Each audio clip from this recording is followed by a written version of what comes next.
I'm going to call this meeting to order for the City of Columbia Heights, our regular council meeting for Monday, October 26, 2020. Could I get a roll call, please, Nicole? Councilmember Biskins. Here. Councilmember Williams. Happy to be here. Councilmember Novinsky. Here. Mayor Schmidt. Here. And Councilmember Mergen is absent. All right. If you are able, please stand and join us in the Pledge of Allegiance. I pledge allegiance to the flag of the United States of America and to the republic for which it stands, one nation, under God, indivisible, with liberty and justice for all.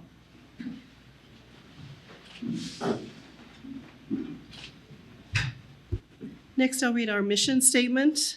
Our mission is to provide the highest quality public services.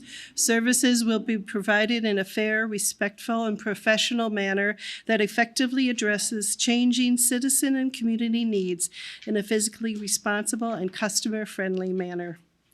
Next item is approval of the agenda. If there are no corrections, can I get a motion to approve as submitted? So moved. Motion by Councilmember Biskins, second by Councilmember Williams. All in favor say aye. Aye. Opposed? Thank you. Next item is proclamations, presentations, recognition, announcements, and guests. Today we have a special guest from the League of Minnesota Cities. We are honored to have Luke come and join us. We are the 2020 Sustainability Award. You are. You are. Thank you very much for having me here tonight, Mayor and members of the council. I'm Luke Fisher. I'm Deputy Director at the League of Minnesota Cities. And normally we'd be doing recognition like this at our annual conference, but you're all wearing face masks. I'm wearing a face mask. We're all a little ways away from each other. So this is the best second option that we have right now. I'm here on behalf of our board of directors, our president, Brad Wiersum. He's the mayor of Minnetonka, and Dave Unmacht, our executive director. To recognize you for your Sustainable City Award. But I thought before I do that, I'd give you just a little bit of background about who we are as an organization, recognize one of our important board members that's here tonight, and then also just provide some updates on some things that we're hearing from around the state. So first of all, I'd like to just note that Columbia Heights has been very well represented at the League of Minnesota Cities by your mayor. Mayor Donna Schmidt has been an active and contributing board member of ours for are you on your third year? Second year. But Donna's history at the league goes back much further than that. I asked her how long she's been around here. I remember Donna back at the very beginning on our policy committees when I worked for a city, and we got to sit next to each other and help shape the league's legislative policies. And Donna's just been a very dear friend of ours, and that's something that we really appreciate very much. And we're going to miss you when you roll off of our board here. Because you're not seeking re-election and you're off to bigger and better things. But we just wanted to say thank you for everything that you've done for us in that regard. The League of Minnesota Cities is an association that represents 835 cities in the state. Our largest member is Minneapolis, and our smallest is the city of Barrie, Minnesota, with a population of 13. Whenever I point that out to people, people say, well, where is Barrie? And I say, oh, it's out by Wheaton. And people say, cool, where's Wheaton? And I say, well, it's by Morris. And people say, well, where's Morris? And it's by that bump on the western edge of the state. So Wheaton is out there, or Barrie is out there. And as an organization, we have a broad task of representing every city in the state in that regard, from a city of a population of 13 to the city of a population of Minneapolis of 425,000 or so.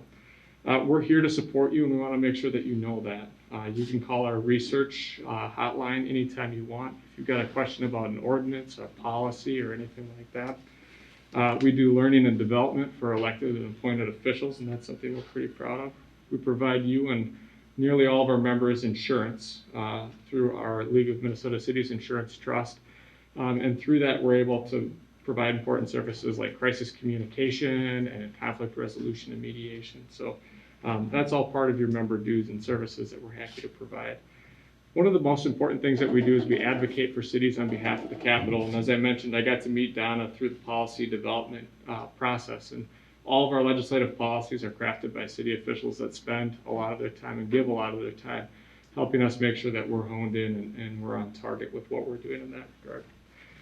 Just real quickly, a couple of our priorities. As you all know, you've been dealing with the pandemic. We have been too, and we've been doing everything we can to make sure cities are prepared to answer questions like, can kids play on the playground at the beginning of the pandemic, to how cities are spending their CARES funding, which has been just fascinating to see all the creative ways that cities have been deploying those funds across the state. When we didn't think the pandemic, things could get any worse with the pandemic, George Floyd died, and there was a lot of civil unrest, and we've been working closely with city officials to help them as they're encountering different pressures in their community. We've been working a lot on race equity to ensure that cities have the resources that they need to decide how they can best respond. Our goal right now, we're developing resources that'll provide cities with a menu of services that they can choose from. So you decide what's best for you and for your community. And that's something that'll be coming in the near future. We're also pretty proud of our work with the bonding bill that just got passed. But I think one thing we all know is there were something on the order of $5 billion in requests between state agencies, the universities, and local units of government, and $1.9 billion obviously got funded. So we're going to do everything we can to make municipal priorities on the top of everyone's list coming into the next legislative session. Finally, I just want to mention PTSD too has been one of those things that we've been spending a lot of time working on. From a workers' comp perspective, between 20 and 30% of our workers' comp claims expense has gone towards mental health for first responders, and that's something that remains a priority for us.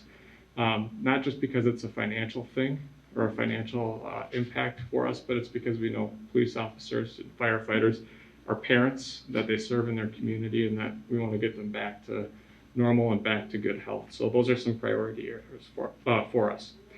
We've been out traveling around the state, checking in with city officials, and it has been really, really fun for us to get out and see people and to hear how people are doing and to share some good news. And tonight, that's the best part of why I'm here and one of the things I enjoy the most about my job.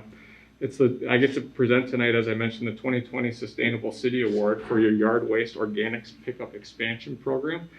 And when I read through the application materials, I thought this seems like such an easy idea and such a great idea. Why doesn't every city do this? We should give them an award, and here it is, right? Because it is a great idea. I was impressed that when I read through your application materials, your participation has grown as much as it has. In the beginning, you had 250 homes or so participating, and now they're over 1,000, with 16% of your properties participating in the program. That's significant. That's a big deal. I thought the dual purpose carts made things easy for people. I thought about my own house and my own family. We could figure that out. And we're a bunch of people from Plymouth, and not everything's as easy all the time, right? But I thought that dual purpose cart to reduce truck traffic was a really interesting thing. Everybody complains about garbage trucks driving up and down the streets, and what a way to streamline all of that. And then I thought it was really interesting that you brought it all home through participation in the Plate to Garden fundraiser at the very end. What a nice capstone to keep the public involved all the way through. So when I read through the application materials, it really was obvious to me why you won this award, and it is a big achievement to win it. I wish that we would have been presenting this to you in St. Paul at our annual conference, but as I told Donna, you're stuck with the B team tonight, just me, with a nice award and a check for $1,000 to the city in recognition of this significant accomplishment. So congratulations, thank you very much, and thanks for sharing some of your time with me tonight. Oh, thank you so much. We have, this is the first night. You're going to be honored as a visiting guest. You get our first 100-year pin. Hey, that's great. We are celebrating 100 years in 2021, and we're starting to actually celebrate it now because you never can start too early. Exactly. And we have that for you as a thank you for coming to visit. And I know we worked hard on this. There's so many groups that have worked on this, between the Kiwanis, the Lions, and multiple different groups have been helping out with working with this sustainability award. It just seemed like We deserved it. I'm sorry. We have been working so hard for this. We've been working with Jesse to try to find a company that would do a service that would pick up organics at home, and he was able to find a company that would do that, and we are so blessed to do that. And because of his tenacity and all the groups within our city that are working together and in trying to get this to work, and appreciate this. Thank you for the honor. We are going to do picture. Yeah. I will put my mask on. Great.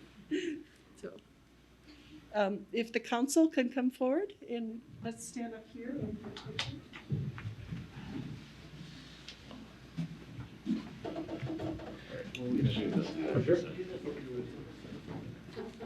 Yeah, I mean, you can just spread out most of the time. It's very exciting, thank you. Yes. You want to be in the picture? I do not.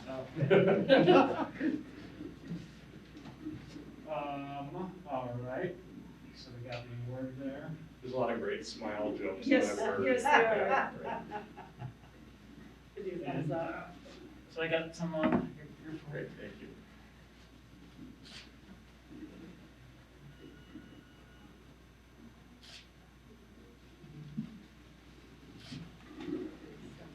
All right, now, I guess you can't do it any closer, but. A little Okay, bit. anyway, we're good. Thank you. Thanks so much. Yeah, where's Kevin? Yeah. Thank you. Perfect, thank you. It's good to see you.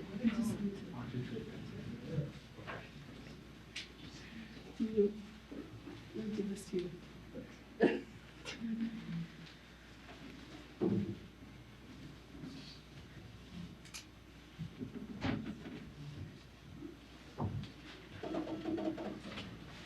And then next we have an update on a 100-year anniversary. Looks like Ben and Will are coming forward. Yeah, I just wanted to quick jump in and introduce Will, who's been working hard on planning the 100th anniversary activities and events. I'm meeting with the citizen committee as well as the staff committee to kind of help plan things. Right now, I'm helping with creating the commemorative calendar, so that's in graphic design stage right now. We're hoping to have it ready for sale around November 9th. That's the goal. So we want to try to get pre-orders out there. Right now we're just tweaking some graphics, and we have 12 photos selected. The 12 photos were submitted as part of a contest and scored by 6 judges on a scale of 1 to 50, and that's how we came up with the 12 shots that are in the calendar, as well as some historical photos sprinkled throughout and some relevant dates relevant to the city throughout the calendar. So I just wanted to give a little progress update on that. But I'm going to let Will Rotler, our events coordinator, come up and give a full update on 100th anniversary activities. Thanks, Ben. Madam Mayor, Council, thank you for having me tonight. It's been an interesting 6 months planning a 100-year celebration, but it's been fun nonetheless. And last month we had a Movie in the Park event at McKenna Park, attended by roughly 40 families, 150 residents. Was a fun night, a lot of great feedback, and we're looking to doing that again in the future. And big thank you to the boosters for donating popcorn, Northeast Bank for donating bags, and Pizza Man threw in some coupons as well. Kind of right now what we got going on is our Centennial Quilt Committee, and Connie's on there as well. They're hard at work, and they're looking to finish up the quilt in mid-November. And some of the blocks, Lincoln's Funeral Car, the Sullivan House, the Red Library Wagon, Columbia Hotel, and so on and so forth, are the historical items. Current items, Heights Theater, the All-America City Award from 2016, Seika, Immersion Hall, Wargo Park, our current library. So big thank you to our quilting group that's hard at work for that, and we're looking forward to unveiling that in 2021. This week we have Bakken Museum virtual programming with the library. We're teaming up with the Bakken Museum in honor of Earl Bakken for a 3-part online series with them to kind of showcase what they got. And one of our pitches that Earl Bakken got his inspiration from the Heights Theater, and so hopefully this programming inspires some of our young residents. Last week we had a bootstrap book discussion. Myself and Courtney O'Brien with the library and about 6 residents took part in that, and Irene Parsons' daughter joined us for the call, so that was fun to hear some of the stories. And we're looking to do the bootstrap book discussion again in the fall, or in the spring, excuse me. Our banner sponsorship program is continuing underway. So far, 29 banners have been purchased and 2 are pending payment. And so we have 60 spots for banners along Central Avenue. Those will be hung from March to October. And then we have recognition on our website for our Centennial sponsors. And then Movie in the Park, we had a pre-movie slideshow thanking our sponsors as well. And we'll continue to thank our sponsors for the 100-year celebration. And those will help go fund other community events in the spring and early summer. Kind of right now what we got is we're looking forward to our snow sculpture contest starting in December. Hopefully many of you are aware of the Monsters Inc. Snow sculpture from last year and kind of drawing some inspiration. So any resident can create a nice snow sculpture in their on their property, submit photos to us from December 1st to March 1st, and then we'll have that open for public voting for their favorites. And we're going to draw some inspiration from our naming contest back in 1893. First place was $150, second place $100, and third place was $50. So a fun, socially distant activity for families. And I've been working with Katie with Recreation. We're looking to have a kind of a winter festival event in February around some ice skating and other events outdoors, socially distanced, and starting the planning on that as well, and figuring out the best park to have some ice skating and fun events for our families. And as been mentioned, the calendar's wrapping up, and then you all received some 100-year lapel pins, and those will be giveaways and being sold to the community as well. And we have t-shirts being ordered this week, and coffee cups are in as well, and so we're excited to continue to do that. And we've been posting old photographs and stories on our social media channels and our website. 2 weeks ago, I posted a photo of the old Heights Dairy Store on 40th and 5th. That was submitted by a longtime resident, Jennifer Rosengreen.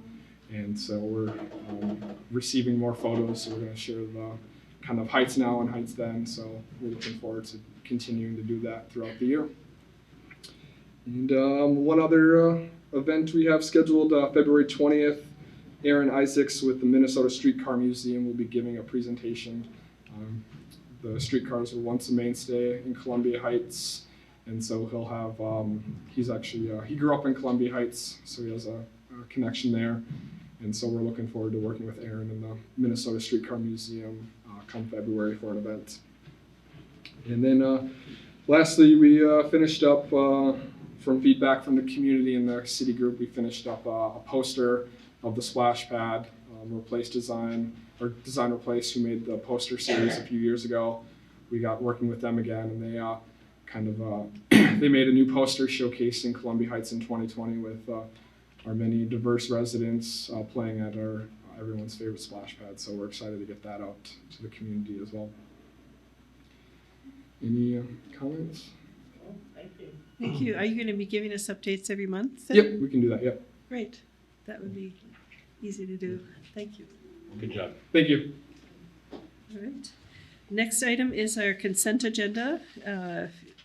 Items considered to be routine by the City Council and will be enacted as part of the consent agenda by one motion. Items removed from consent agenda approval will be taken up as the next order of business. And our city manager, Kelly Bourgeois, is here to present those items. Thank you, Mayor and members of the council. Item number 1 is approval of the September 28th City Council meeting minutes.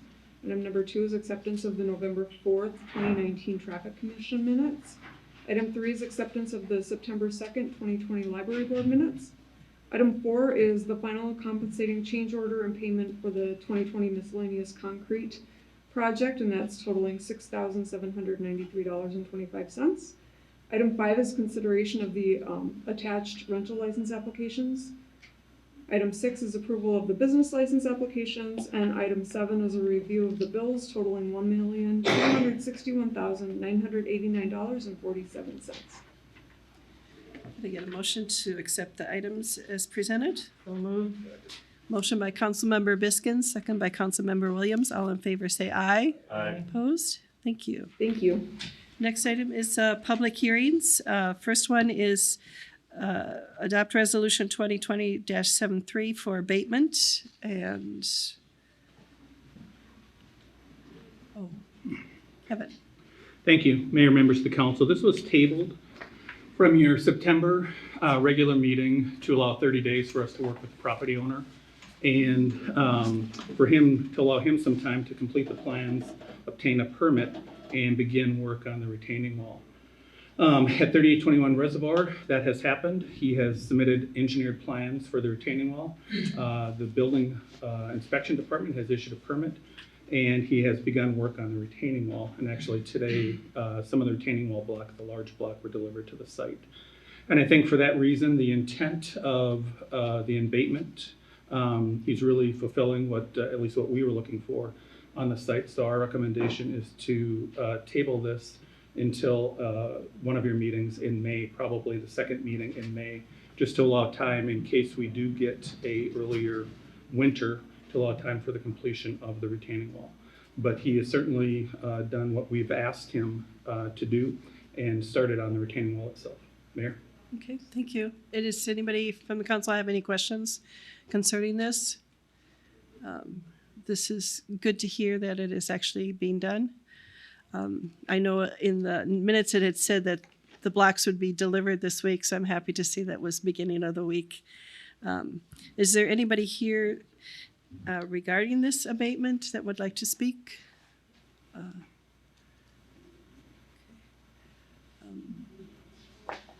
Dan, did you have anything you wanted to add to? I have nothing to add, Mayor. Okay, all right. Then need to make a motion to close the public hearing and waive the reading, please. Move to close the public hearing and to waive the reading of resolution 2020-73, there being ample copies available to the public. Second. Motion by Councilmember Nowinski, second by Councilmember Biskins. All in favor say aye. Aye. Opposed? Then move to table. Move to table resolution 2020-73, being a resolution of the City Council of the City of Columbia Heights declaring the property listed as a nuisance and approving the abatement of violations from the properties pursuant to City Code Section 8.206 until May 2021. Second. Motion by Councilmember Nowinski, second by Councilmember Biskins. All in favor say aye. Aye. Aye. Opposed? All right, this is tabled until May 2021. And we did not specify which one of the meetings, so it could be either one at this point. Moving on to item 9, adopt resolution 2020-88, being a resolution levying and adopting the assessment for one alley light area number 677-47. Thank you, Mayor, members of the council. This again was tabled from your September meeting. And I think it was tabled for the purpose of, I think there was a little bit of disparity or confusion for which light was requested. There are two, one is a Cobra Head, one is a night watchman. And then based on our policy, the impact area for which properties would be assessed under the type of light installed. So we did get that clarified for a night watchman that does have a different area for which properties would be included with the assessment. And the number of properties went from 9 down to 6. The 3 properties that were excluded were noticed by mail. And the night watchman light, in order to get on Excel's schedule, has already been ordered for an existing pole pursuant to the previous information that had went out to the petitioner. So, Mayor, I guess I turn this back to you, but we did get that clarified pursuant to policy. And I did notice all 6 property owners signed off on this, Correct. so appreciate that. Thank you for your patience. Is there anybody here, any comments from the council first? Okay, Nope, glad it got resolved. I'm glad it was a quick resolution, too. yes, I am too. Thank you. This is a public forum, so if there's anybody from the public here that would like to speak regarding this light, please come forward. Nothing additional to add. Okay. Thank you for your patience. And then move to close the public hearing, waive the reading, please. A move to close the public hearing and waive the reading of Resolution 2020-88. There being ample copies available to the public. Second. Motion by Councilmember Biskins, second by Councilmember Novinsky. All in favor say aye. Aye. Opposed? Thank you. Move to adopt Resolution 2020-88, being a resolution levying and adopting the assessment for alley light area number 677-47. Second. Motion by Councilmember Biskins, second by Councilmember Novinsky. All in favor say aye. Aye. Opposed? Thank you. Moving on to item number 10, consideration of revocation of the license to operate a rental unit within the city of Columbia Heights is requested against the rental property at 4710 Heights Drive Northeast for failure to meet the requirements of the residential maintenance code. And okay, Dan O'Brien, you're here. Thank you. You have the information in your packets, basically, that I don't have anything else additional to add to that. Does anybody have any comments from the council? They haven't got back to you at all about anything? Okay. All right.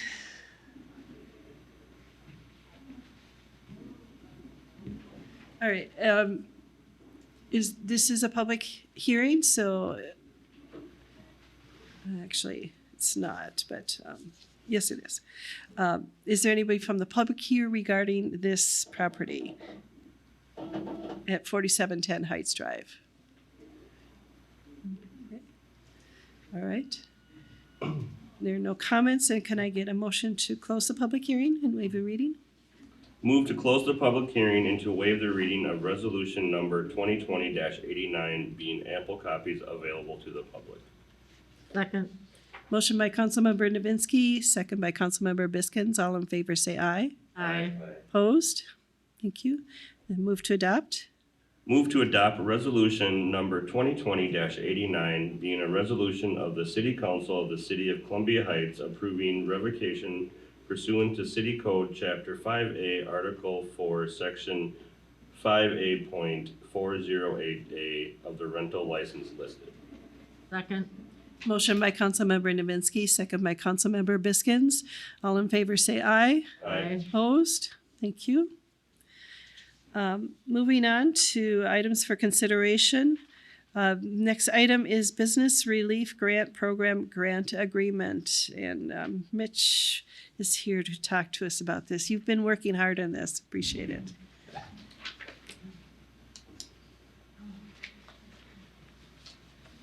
Madam Mayor, members of the council. I'm honored to bring forth the final step to the community or the Columbia Heights Business Relief Grant Program.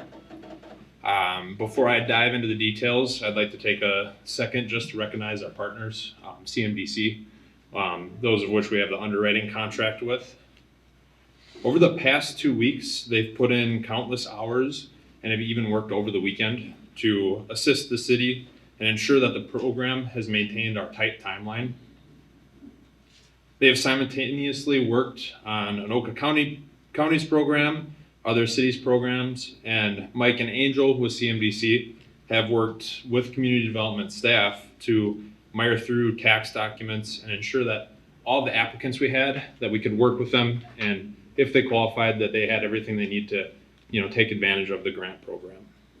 With that being said, just in brief review, on October 9th, the application window had closed, And community development staff had received a total of 19 applications, which is almost twice as much as we had apply for the Anoka County program. So it showed that our advertising had actually achieved better than Anoka County had.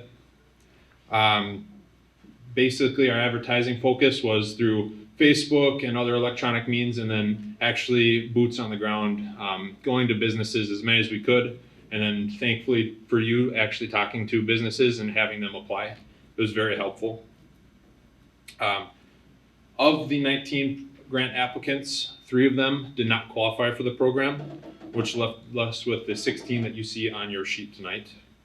During the review process, CMDC used profit and loss statements and tax returns to underwrite all the applications. And they formulated a recommendation which is very similar to the one you have in front of you. I would like to note that there's a typo in the recommendation you have in front of you under the Northeast Chiropractic. This was pointed out to me by the mayor earlier today. It says Cashman Dental under their section for 20,000, which is incorrect, but the number in the table for 16,000 for Northeast Chiropractic is actually the correct number. The total of grants as recommended would be 16 grants for about $275,000 in COVID relief to the community. Applicants that are, as you see on your recommendation, any applicant with less than the max amount is due to the fact that they either don't conduct enough business to warrant them having the $20,000 in full, or they did not request the full $20,000 for expenditures. Some of these businesses are using an Anoka County grant, PPP, and other programs from the state to cover some expenses, and so they don't need our program to cover everything. Once approved, all the grantees are responsible with supplying community development staff with itemized expenditures, making sure that they actually use the money that they are given on qualified expenses, which is key for our part of the CARES funding agreement, or when we turn the money back in and everything like that. The grant agreement under your consideration is very similar to the grant agreement we go through with our facade improvement grant program.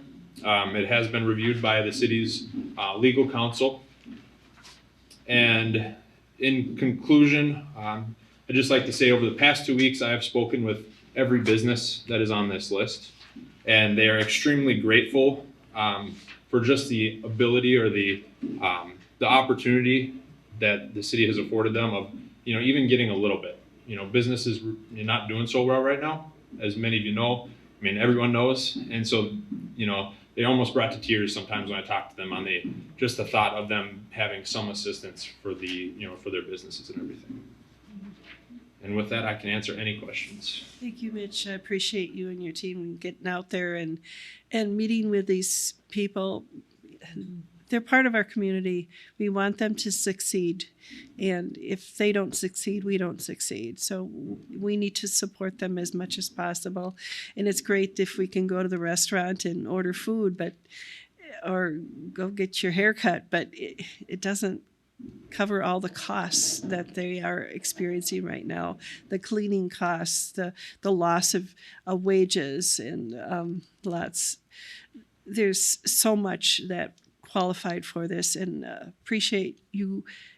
I know we just had a short amount of time to do this, and had one party complain that it wasn't open long enough, but we were limited to, it wasn't just our funds, it's coming from elsewhere, and we had to expedite it as quickly as possible. So thank you for doing that.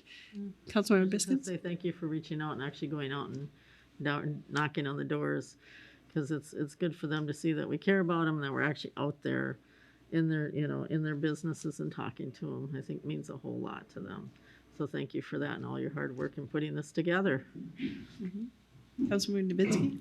Yeah, thank you for going out there. I know I talked to quite a few of these businesses in the last week, and they had nothing but great things to say about you and your team and how helpful you were, and I appreciate that. I am glad that we got almost double of the Anoka County, because it shows that we do communicate with our business community, and that's appreciated. Mm-hmm. Thank you.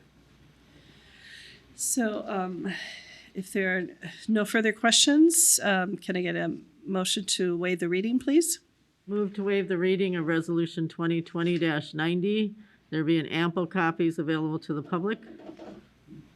Second. Motion by Councilmember Biskins, second by Councilmember Nowinski. All in favor say aye. Aye. Opposed? Thank you. Move to adopt, please. Move to adopt Resolution 2020-90, resolution approving the form and substance of the Columbia Heights Business Relief Grant Agreement and approving the city staff and officials to take all actions necessary to enter the city into business relief grant agreements with various grant recipients. Second. Motion by Councilmember Biskins, second by Councilmember Nowinski. All in favor say aye. Aye. Opposed? Thank you. Next item is a report of the City Council.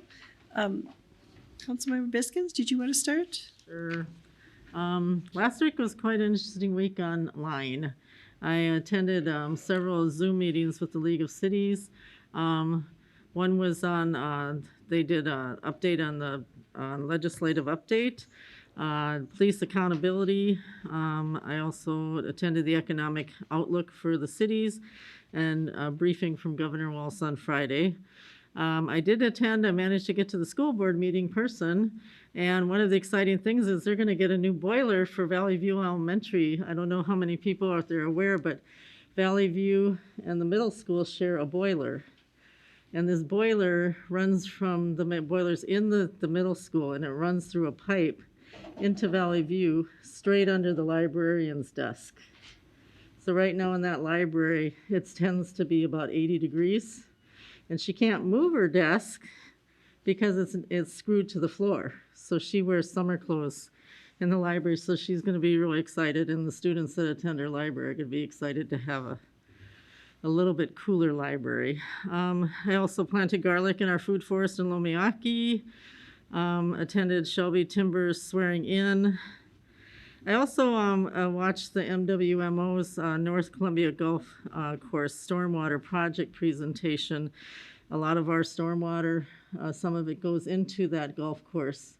And they have quite an interesting setup that they're gonna be working on to keep the golf course from flooding and also to clean the water before it goes into the Mississippi. I also listened into the book conversation that Will had mentioned earlier on the Bootstraps book. I for some reason thought it was a presentation, so I hadn't read it. But it was so interesting to listen to the participants and what they talked about, so I hung out in the background and listened to them for a while. So, and that's about it. I think I caught everything, but that's it. Councilmember Williams? Thank you, Your Honor. I had the privilege of attending Nick Novitsky's mother's get together for her passing. And it was a nice time to meet some of the good friends of ours of the city and had good food. It's a good time of sharing. It was just a nice time, and thanks a lot, Nick. And I have a lot of sympathy for you, your family, your dad. It's a tough deal to lose your best friend is your wife. Well, yeah. But he seemed to hold up pretty well. It was a good celebration of life for her. Yeah. Do you want to add anything? Just thank you for those that attended and showed their support during this time. So it is appreciated. I got a chance to take part in the swearing-in ceremony for Shelby Timbers, one of our newest officers who has grown up through the ranks. It's nice to see the accomplishments of a young person who starts out young and works hard and accomplishment. She passed her post exam, so now she is our newest officer, and we're looking forward to another officer coming in, joining the ranks, hopefully in another month or so. And it's nice to see these officers willing to sacrifice and support our community, protect our citizens. We appreciate their hard work. We appreciate what they do for us. Also got a chance to sit in on the MAC meeting. I know, Nick, you were in for part of that. I got to Zoom in we got a chance, a presentation from Alexandra House. That was good. And I don't know if you've seen the signs out that there's that they provided with is it The domestic abuse. domestic abuse month for October. So keep that in mind. We work well with Alexander House. They work well with us. They support our police. They support our community. We appreciate all that they do for us. City manager, Kelly Bourgeois, do you have anything you'd like to add? Just a couple of things. We have the Boo drive-through this Thursday from 5 to 8 on Mill Street here. So please come on down. It's a different take on our truck or treat event. Gonna be on Mill Street? Well, it's Winter or Jefferson? no, we're closing down this area right out here. Oh, okay, cool. There's more information on our website, so if you want to check that out. I don't need to tell everybody here, but Election Day is next Tuesday. And then for the council, Councilmember Mergen cannot make the Park and Rec Committee meeting on Wednesday, so we asked if someone would be able to fill in for him at 5:30 that evening. Wednesday? Yeah. Just let Kelly know. Yeah. After the meeting. That would be great. That's all I have. All right. Thank you. Thank you. City Attorney. Per usual, nothing to report, Madam Mayor. I'd answer any questions. Any questions? Do we need to put them on the spot? That's my life. Life Thank is you. good. Thank you. Good night. All right. Can I get a motion to adjourn, please? So moved. Second. Motion by Councilmember Biskin, second by Councilmember Williams. All in favor say aye. Aye. Opposed? We are adjourned. Thank you.